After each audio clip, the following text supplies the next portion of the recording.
ಸ್ನೇಹಿತರೆ, ಮೀಡಿಯಾ ಮಾಸ್ಟರ್ಸ್ಗೆ ಸ್ವಾಗತ, ಸುಸ್ವಾಗತ.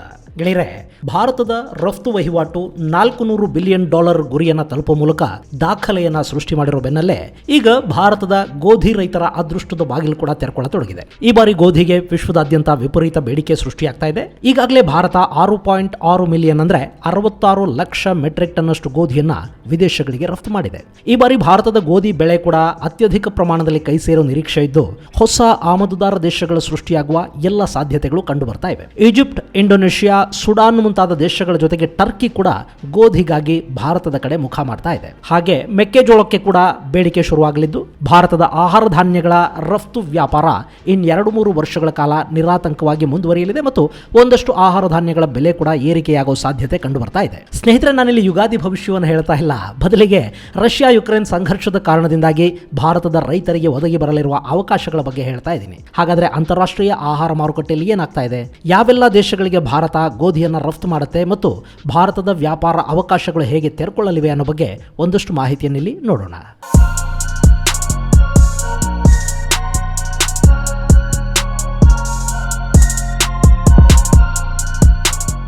ಸ್ನೇಹಿತರೆ, ಇಡೀ ವಿಶ್ವಕ್ಕೆ ಪ್ರತಿ ವರ್ಷ ಸುಮಾರು 790 ಮಿಲಿಯನ್ ಮೆಟ್ರಿಕ್ ಟನ್ ಅಷ್ಟು ಗೋಧಿ ಬೇಕಾಗುತ್ತೆ. ಇವತ್ತು ವಿಶ್ವದ ಅತಿದೊಡ್ಡ ಗೋಧಿ ಉತ್ಪಾದಕ ದೇಶ ಚೈನಾ. ಅಲ್ಲಿ ಪ್ರತಿ ವರ್ಷ ಸುಮಾರು 137 ಮಿಲಿಯನ್ ಮೆಟ್ರಿಕ್ ಟನ್ ಅಷ್ಟು ಗೋಧಿ ಬೆಳೆಯಲಾಗುತ್ತೆ. ಇನ್ನು ಎರಡನೇ ಅತಿದೊಡ್ಡ ಗೋಧಿ ಉತ್ಪಾದಕ ದೇಶ ಭಾರತ. ನಾವು 109ರಿಂದ 110 ಮಿಲಿಯನ್ ಮೆಟ್ರಿಕ್ ಟನ್ ಅಷ್ಟು ಗೋಧಿಯನ್ನು ಬೆಳಿತೀವಿ. ಮೂರನೇ ಸ್ಥಾನದಲ್ಲಿ ರಷ್ಯಾ ನಿಂತ್ಕೊಳ್ಳುತ್ತೆ. ಅವರು 75 ಮಿಲಿಯನ್ ಟನ್ ಅಷ್ಟು ಗೋಧಿಯನ್ನು ಬೆಳೆದ್ರೆ 6ನೇ ಸ್ಥಾನದಲ್ಲಿ ಯುಕ್ರೇನ್ ಇದೆ.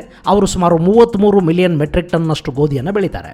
ಆದರೆ ಭಾರತ ಮತ್ತು ಚೈನಾಗಳಲ್ಲಿ ಜನಸಂಖ್ಯೆ ಹೆಚ್ಚಿರೋದ್ರಿಂದ ನಾವು ಬೆಳೆಯುವ ಬಹುಪಾಲು ಗೋಧಿ ನಮಗೆ ಬೇಕಾಗುತ್ತೆ. ನಾವು ಬಳಸಿ ಉಳಿಯುವ ಗೋಧಿಯ ಪೈಕಿ ಈ ವರ್ಷ ಅಂದ್ರೆ 2021-22ರಲ್ಲಿ ಸುಮಾರು 6.6 ಮಿಲಿಯನ್ ಟನ್ ಗೋಧಿಯನ್ನ ಭಾರತ ಇದುವರೆಗೆ ರಫ್ತು ಮಾಡಿದೆ. ಇದು ಜನವರಿವರೆಗಿನ ಲೆಕ್ಕಾಚಾರ. ಮಾರ್ಚ್ ಮುಗಿಯುವ ವೇಳೆಗೆ ಅದು 7.5ರಿಂದ 8 ಮಿಲಿಯನ್ ಅಂದ್ರೆ 75ರಿಂದ 80 ಲಕ್ಷ ಟನ್ಗಳನ್ನು ತಲುಪುವ ಸಾಧ್ಯತೆ ಇರುತ್ತೆ. ಇನ್ನು ಜಗತ್ತಿಗೆ ಅತಿ ಹೆಚ್ಚು ಗೋಧಿಯನ್ನ ಸರಬರಾಜು ಮಾಡೋದು ರಷ್ಯಾ ಹಾಗೂ ಯುಕ್ರೇನ್ಗಳು. ಅದರಲ್ಲೂ ಪ್ರತಿ ವರ್ಷ ಸುಮಾರು 37 ಮಿಲಿಯನ್ ಅಂದ್ರೆ 3,70 ಲಕ್ಷ ಟನ್ ಅಷ್ಟು ಗೋಧಿಯನ್ನ ರಷ್ಯಾ ರಫ್ತು ಮಾಡಿದ್ರೆ 1,80 ಲಕ್ಷ ಟನ್ ಅಷ್ಟು ಗೋಧಿಯನ್ನ ಯುಕ್ರೇನ್ ಪೂರೈಸುತ್ತೆ. ಆರ್ಮೇನಿಯಾ, ಮಂಗೋಲಿಯಾ, ಕಜಕಿಸ್ತಾನ್, ಎರಿತ್ರಿಯಾ ಮುಂತಾದ ದೇಶಗಳಿಗೆ ಬೇಕಾದ ಅಷ್ಟು ಗೋಧಿ ಬರ್ತಾ ಇದ್ದದ್ದು ರಷ್ಯಾ ಹಾಗೂ ಯುಕ್ರೇನ್ನಿಂದ. ಹಾಗೆ ಬಾಂಗ್ಲಾದೇಶ, ಇರಾನ್, ಟರ್ಕಿ, ಈಜಿಪ್ಟ್ ಮುಂತಾದ ದೇಶಗಳು ತಮ್ಮ ಬೇಡಿಕೆಯ 50%ಕ್ಕಿಂತ ಹೆಚ್ಚು ಗೋಧಿಯನ್ನ ರಷ್ಯಾ ಹಾಗೂ ಯುಕ್ರೇನ್ನಿಂದ ತರಿಸ್ಕೊಳ್ತಾ ಇದ್ವು. Tunisia, Morocco, Sudan, Indonesia, Oman, Malaysia, Sri Lanka, Nepal ಹೀಗೆ ನಾನಾ ದೇಶಗಳು ಗೋಧಿಗಾಗಿ ರಷ್ಯಾದ ಮೇಲೆ ಆಧಾರ ಪಟ್ಟಿದ್ವು. ಆದರೆ ಈಗ ರಷ್ಯಾ ಯುಕ್ರೇನ್ ಎರಡೂ ಕೂಡ ಸಂಘರ್ಷದಲ್ಲಿ ತೊಡಗಿರೋದ್ರಿಂದ ಅಲ್ಲಿಂದ ಯಾವ ಧಾನ್ಯವೂ ಯಾವ ದೇಶಕ್ಕೂ ಬರೋ ಸ್ಥಿತಿಯಲ್ಲಿಲ್ಲ. ಬರೀ ಗೋಧಿ ಅಷ್ಟೇ ಅಲ್ಲ, ಜಗತ್ತಿಗೆ ಬೇಕಾದ ಮೆಕ್ಕೆಜೋಳ ಏನಿದೆ ಅದರ ಪೈಕಿ 17% ಈ ಎರಡೂ ದೇಶಗಳು ಸರಬರಾಜು ಮಾಡ್ತಾ ಇದ್ವು. 32% ಬಾರ್ಲಿ ಇಲ್ಲಿಂದಲೇ ಬರ್ತಾ ಇತ್ತು. 75% ಸೂರ್ಯಕಾಂತಿ ಈ ದೇಶಗಳಿಂದ ರಫ್ತಾಗ್ತಾ ಇತ್ತು. ಈಗ ಒಂದಷ್ಟು ದಿನಗಳ ಕಾಲ ಅದು ಯಾವ ದೇಶವನ್ನು ತಲುಪೋದಕ್ಕೆ ಸಾಧ್ಯವಿಲ್ಲ. ಹೀಗಾಗಿ ಪ್ರಪಂಚದಾದ್ಯಂತ ಆಹಾರ ಧಾನ್ಯಗಳ ಬೆಲೆ ಸಿಕ್ಕಾಪಟ್ಟೆ ಏರಿಕೆಯಾಗೋದಕ್ಕೆ ಶುರುವಾಗಿದೆ. ಅದರಲ್ಲೂ ಈ ಬಾರಿ ಗೋಧಿ, ಜೋಳ ಹಾಗೂ ಸೋಯಾದ ಬೆಲೆ ಏರಿಕೆಗೆ ಕಾರಣವಾಗ್ತಾ ಇರೋದು ರಷ್ಯಾ ಯುಕ್ರೇನ್ ಸಂಘರ್ಷ ಹಾಗೂ ಚೈನಾದಲ್ಲಿ ಕಳೆದ ಬಾರಿ ಉಂಟಾದ ಪ್ರವಾಹದ ಕಾರಣದಿಂದ.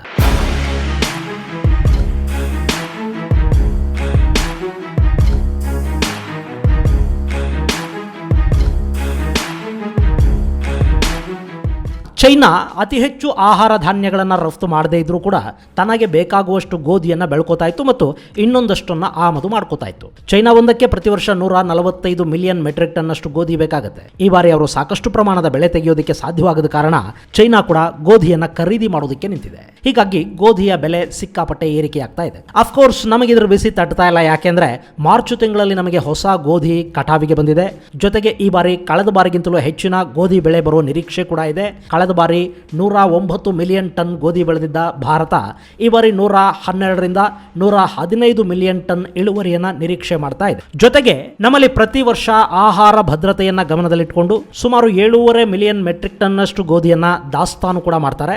ಅದನ್ನ ಬಫರ್ ಸ್ಟಾಕ್ ಅಂತ ಕರೀತಾರೆ. ರೈತರಿಂದ ಬೆಂಬಲ ಬೆಲೆಗೆ ಗೋಧಿ ಖರೀದಿ ಮಾಡಿ ಫುಡ್ ಕಾರ್ಪೊರೇಷನ್ ಆಫ್ ಇಂಡಿಯಾ ಅದನ್ನ ಸ್ಟಾಕ್ ಮಾಡಿ ಇಡುತ್ತೆ. ಗೋಧಿ ಒಂದೇ ಅಲ್ಲ, ಎಲ್ಲಾ ಆಹಾರ ಧಾನ್ಯಗಳನ್ನು ಕೂಡ ಬಫರ್ ಸ್ಟಾಕ್ ಇಡಲಾಗುತ್ತೆ. ಈ ಬಾರಿ ಅದು ಕೂಡ ಅಗತ್ಯಕ್ಕಿಂತ ಹೆಚ್ಚಿನ ಹೆಚ್ಚಿನ ಪ್ರಮಾಣದಲ್ಲಿ ನಮ್ಮಲ್ಲಿದೆ. ಬಫರ್ ಸ್ಟಾಕ್ ಗೋಧಿ ಭಾರತದಲ್ಲಿ 23.4 ಮಿಲಿಯನ್ ಅಂದ್ರೆ 2,30,00,000 ಟನ್ನಷ್ಟು ಸ್ಟಾಕ್ ಇದೆ. ಹೀಗಾಗಿ ಭಾರತ ಈ ಸಾಲಿನಲ್ಲಿ ಅತಿ ಹೆಚ್ಚು ಪ್ರಮಾಣದ ಗೋಧಿಯನ್ನ ವಿದೇಶಗಳಿಗೆ ಮಾರಾಟ ಮಾಡೋದಕ್ಕೆ ಸಾಧ್ಯವಾಗುತ್ತೆ. ಈಗಾಗಲೇ ಸದ್ಯಕ್ಕೆ ಭಾರತದ ಗೋಧಿಯ ಅತಿದೊಡ್ಡ ಖರೀದಿದಾರ ಅನಿಸ್ಕೊಂಡಿರೋದು ಬಾಂಗ್ಲಾದೇಶ.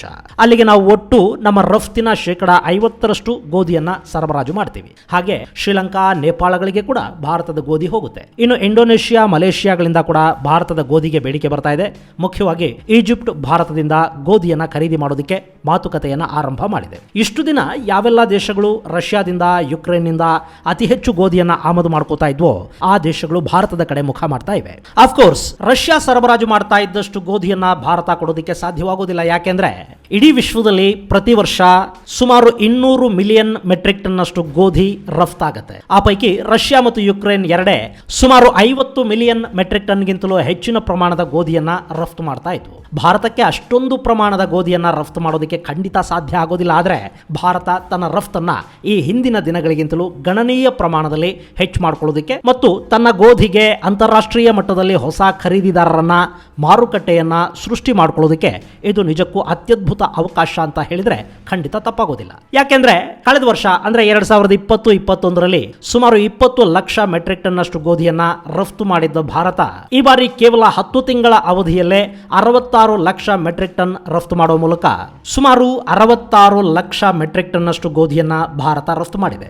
ಇದನ್ನ ಗಮನಿಸಿ ನೋಡಿದಾಗ ಭಾರತದ ಗೋಧಿಗೆ ಅಂತಾರಾಷ್ಟ್ರೀಯ ಮಾರುಕಟ್ಟೆ ಸೃಷ್ಟಿ ಆಗ್ತಾ ಇದೆ ಅನ್ನೋದು ಖಚಿತವಾಗುತ್ತೆ. ಇನ್ನು ಇದು ಈ ವರ್ಷಕ್ಕೆ ಮಾತ್ರ ಸೀಮಿತವಾಗೋದಿಲ್ಲ. ಯಾಕೆಂದ್ರೆ ಯುದ್ಧದ ಕಾರಣದಿಂದಾಗಿ ಯುಕ್ರೇನ್ನ ಸಾಕಷ್ಟು ನೆಲ, ಹೊಲಗಳು ನಾಶ ಆಗಿವೆ. ಈ ಬಾರಿ ಅಲ್ಲಿನ ರೈತರಿಗೆ ಬಿತ್ತನೆ ಸಾಧ್ಯವಾಗೋದಿಲ್ಲ. ಹೀಗಾಗಿ ಮುಂದಿನ ವರ್ಷ ಕೂಡ ಅಲ್ಲಿ ಬೆಳೆ ಬರೋದಕ್ಕೆ ಸಾಧ್ಯ ಇಲ್ಲ.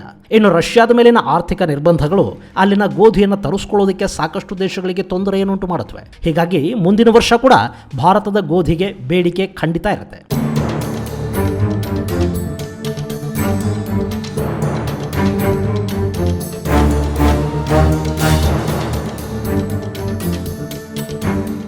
ಹಾಗೇನೆ ಇಲ್ಲಿ ಭಾರತ ಸೇರಿದ ಹಾಗೆ ಇಡೀ ಜಗತ್ತಿನ ಕೃಷಿಕರಿಗೆ ಮತ್ತೊಂದು ಸಮಸ್ಯೆ ಕೂಡ ಉಂಟಾಗುವ ಸಾಧ್ಯತೆ ಇರುತ್ತೆ. ಯುದ್ಧದ ಪರಿಣಾಮ ಫರ್ಟಿಲೈಸರ್ಸ್ ಇಂಡಸ್ಟ್ರಿ ಮೇಲೆ ಕೂಡ ತೀವ್ರವಾಗಿ ಕಾಣಿಸ್ಕೊಳ್ತಾ ಇದೆ. ರಷ್ಯಾ ಹಾಗೂ ಯುಕ್ರೇನ್ ನಲ್ಲಿ ಫರ್ಟಿಲೈಸರ್ ತಯಾರಿಕಾ ಕಾರ್ಖಾನೆಗಳಿಂದ ಈ ವರ್ಷ ಏನನ್ನೂ ನಿರೀಕ್ಷೆ ಮಾಡೋದಕ್ಕೆ ಸಾಧ್ಯವಾಗ್ತಾ ಇಲ್ಲ. ಹಾಗೇನೆ ರಷ್ಯಾದ ಇಂಧನ ಸರಬರಾಜು ಆಗದ ಕಾರಣ ಹಾಗೂ ಇಂಧನದ ಬೆಲೆ ಏರಿಕೆಯಿಂದಾಗಿ ಐರೋಪ್ಯ ದೇಶಗಳಲ್ಲಿನ ಸಾಕಷ್ಟು ರಸಗೊಬ್ಬರ ತಯಾರಿಕಾ ಕಾರ್ಖಾನೆಗಳು ಉತ್ಪಾದನೆಯನ್ನ ನಿಲ್ಲಿಸಬೇಕಾಗಿ ಬಂದಿದೆ. ಅದರ ಪರಿಣಾಮ ಇಡೀ ಜಗತ್ತಿನ ಮೇಲೆ ಉಂಟಾಗುವ ಸಾಧ್ಯತೆ ಇರುತ್ತೆ. ಭಾರತದಲ್ಲಿ ಸದ್ಯಕ್ಕೆ ರಸಗೊಬ್ಬರದ ದಾಸ್ತಾನಿದೆ ಅಂತ ಹೇಳ್ತಿದ್ದಾರಾದ್ರೂ ಜಗತ್ತಿನ ಬೇರೆ ದೇಶಗಳಲ್ಲಿ ಇದರ ಪರಿಣಾಮ ತೀವ್ರವಾಗಿ ಕಾಣಿಸಿಕೊಳ್ಳುವ ಸಾಧ್ಯತೆಯನ್ನ ತಳ್ಳಿ ಹಾಕೋದಿಕ್ಕಾಗೋದಿಲ್ಲ. ಈಗಾಗಲೇ ಬ್ರೆಜಿಲ್ನ ರೈತರು ರಸಗೊಬ್ಬರದ ಕೊರತೆಯಿಂದಾಗಿ ಸೋಯಾ ಬೆಳೆ ಕಡಿಮೆಯಾಗುವ ಆತಂಕವನ್ನು ವ್ಯಕ್ತಪಡಿಸ್ತಾ ಇದ್ದಾರೆ. ಅಕಸ್ಮಾತ್ ಹಾಗೇನಾದ್ರೂ ಆದ್ರೆ ಸೋಯಾದ ಬೆಲೆ ಕೂಡ ಆಕಾಶಕ್ಕಿರುತ್ತೆ ಮತ್ತು ರಸಗೊಬ್ಬರಗಳನ್ನೇ ನಂಬಿ ವ್ಯವಸಾಯ ಮಾಡ್ತಾ ಇರುವ ವಿಶ್ವದ ಸಾಕಷ್ಟು ದೇಶಗಳು ಆಹಾರ ಉತ್ಪಾದನೆಯಲ್ಲಿ ತೀವ್ರ ಕೊರತೆಯನ್ನು ಅನುಭವಿಸಬೇಕಾಗಿ ಬರುತ್ತೆ. ಇದು ಜಗತ್ತಿನ ಆಹಾರ ಧಾನ್ಯಗಳು ಹಾಗೂ ಇನ್ನಿತರ ಪದಾರ್ಥಗಳ ಬೆಲೆ ಏರಿಕೆಗೆ ಕೂಡ ಖಂಡಿತ ಕಾರಣ ಆಗುತ್ತೆ. ಗೆಳೆಯರೆ, ಈಗಾಗಲೇ ಪರಿಸ್ಥಿತಿ ಹೇಗಿದೆ ಅಂದ್ರೆ ವಿಶ್ವಸಂಸ್ಥೆಯ ಆಹಾರ ಕಾರ್ಯಕ್ರಮಕ್ಕೆ ಬೇಕಾದ ಆಹಾರ ಧಾನ್ಯಗಳು ಸಿಗ್ತಾ ಇಲ್ಲ. ಟ್ಯುನೇಷಿಯಾ, ಮೊರಾಕೊ, ಸುಡಾನ್ ಮುಂತಾದ ದೇಶಗಳಲ್ಲಿ ಬೆಲೆ ಏರಿಕೆಯಿಂದಾಗಿ ಜನ ದಂಗೆ ಏಳ್ತಾ ಇದ್ದಾರೆ. Yemen, Syria, South Sudan, Ethiopia, Afghanistan ಮುಂತಾದ ದೇಶಗಳಲ್ಲಿ ವಿಶ್ವಸಂಸ್ಥೆಯ ವಿಶ್ವ ಆಹಾರ ಕಾರ್ಯಕ್ರಮಕ್ಕೆ ಆಹಾರ ಧಾನ್ಯಗಳು ಬೇಕು. ಆಫ್ಘನಿಸ್ತಾನದಲ್ಲಿ ಅರ್ಧಕ್ಕಿಂತ ಹೆಚ್ಚು ಜನ ಹಸಿವಿನಿಂದ ನರಳುತ್ತಾ ಇದ್ದಾರೆ. ಅವರ ಪರಿಸ್ಥಿತಿ ಕೂಡ ಇನ್ನು ಮುಂದೆ ತುಂಬಾ ಚಿಂತಾಜನಕ ಆಗುತ್ತೆ. ಹೀಗಾಗಿನೇ ಭಾರತದ ಗೋಧಿ, ಮೆಕ್ಕೆಜೋಳ, ಬಾರ್ಲಿ ಬೆಳೆಗೆ ಈ ಬಾರಿ ಅತ್ಯುತ್ತಮ ಬೆಲೆ ಸಿಗುವ ಸಾಧ್ಯತೆ ಇದ್ದು ಸರ್ಕಾರ ಬೆಂಬಲ ಬೆಲೆ ಕೊಡಬೇಕಾದ ಅಗತ್ಯ ಕೂಡ ಈ ಬಾರಿ ಕಡಿಮೆ ಆಗೋ ಸಾಧ್ಯತೆ ಇರುತ್ತೆ. ಯಾಕೆಂದ್ರೆ ಬೇಡಿಕೆ ಹೆಚ್ಚಿರೋದ್ರಿಂದ ರೈತರು ಖಾಸಗಿ ವರ್ತಕರಿಗೆ ಕಾಂಪಿಟೇಟಿವ್ ಬೆಲೆಯಲ್ಲಿ ಮಾರಾಟ ಮಾಡೋದಕ್ಕೆ ಅವಕಾಶ ಇರುತ್ತೆ. ಇನ್ನು ವಿದೇಶಗಳಿಂದ ಬರ್ತಾ ಇರೋ ಬೇಡಿಕೆಯನ್ನು ಗಮನದಲ್ಲಿಟ್ಟುಕೊಂಡು ಈಗಾಗಲೇ ಭಾರತದ agriculture and processed food product export development authority ಕಾರ್ಯಪ್ರವೃತ್ತ ಆಗಿದೆ. ರೈಲ್ವೆ ಇಲಾಖೆಯ ಜೊತೆ ಮಾತುಕತೆಗಳನ್ನು ಮಾಡ್ತಾ ಇದೆ ಹಾಗೂ ಕಂಟೈನರ್ಗಳನ್ನು ಒದಗಿಸುವ ಕೆಲಸ ಕೂಡ ಆರಂಭ ಆಗಿದೆ. ವಿಶ್ವ ಮಾರುಕಟ್ಟೆಯನ್ನ ತನ್ನದಾಗಿಸಿಕೊಳ್ಳುವ ಮತ್ತು ಅವಕಾಶಗಳನ್ನು ಬಳಸಿಕೊಳ್ಳುವ ಮೂಲಕ ಕೃಷಿ ಉತ್ಪನ್ನಗಳ ಮಾರಾಟವನ್ನು ಹೆಚ್ಚು ಮಾಡಿಕೊಳ್ಳುವುದರ ಜೊತೆಗೆ ವಿಶ್ವದ ಹಸಿವು ತಣಿಸುವ ಅವಕಾಶವನ್ನ ಸದ್ಬಳಕೆ ಮಾಡಿಕೊಳ್ಳುವ ಪ್ರಯತ್ನದಲ್ಲಿ ಭಾರತ ಇದೆ. ಇದು ಭಾರತದ ರೈತರಿಗಾಗಲಿರುವ ಅನುಕೂಲ. ಆದರೆ ಬೇರೆ ದೇಶಗಳನ್ನ ಗೋಧಿಯ ಕೊರತೆ ಕಾಡಿದ ಹಾಗೇನೆ ಸೂರ್ಯಕಾಂತಿ ಎಣ್ಣೆಯ ಕೊರತೆ ಭಾರತವನ್ನು ಕೂಡ ಈ ಬಾರಿ ಬಾಧಿಸಲಿದೆ ಅನ್ನೋದು ಸುಳ್ಳಲ್ಲ. ಸದ್ಯಕ್ಕೆ ಸಾಕಷ್ಟು ಪ್ರಮಾಣದ ಸೂರ್ಯಕಾಂತಿ ಎಣ್ಣೆ ಇದೆ ಅಂತ ಸರ್ಕಾರ ಹೇಳ್ತಾ ಇದೆ. ಆದರೂ ಅದಕ್ಕೆ ಪರ್ಯಾಯಗಳನ್ನು ಈಗಲೇ ಭಾರತ ಹುಡುಕೋಬೇಕಾದ ಅಗತ್ಯ ಇದೆ. ಇದು ಗೆಳೆಯರೆ ಭಾರತದ ಗೋಧಿಗೆ ವಿಶ್ವ ಮಾರುಕಟ್ಟೆಯಲ್ಲಿ ಶುರುವಾಗಿರುವ ಬೇಡಿಕೆ ಹಾಗೂ ಕಳೆದ ವರ್ಷಕ್ಕಿಂತ 3 ಪಟ್ಟು ಅಧಿಕ ಗೋಧಿ ರಫ್ತು ಮಾಡಿರೋ ಕುರಿತಾದ ಒಂದಷ್ಟು ಮಾಹಿತಿ. ಮುಂದಿನ ಸಂಚಿಕೆಯಲ್ಲಿ ಮತ್ತಷ್ಟು ವಿಶೇಷಗಳ ಜೊತೆ ಮತ್ತೆ ಭೇಟಿಯಾಗೋಣ. ಅಲ್ಲಿವರೆಗೆ ಜೈ ಹಿಂದ್, ಜೈ ಕರ್ನಾಟಕ.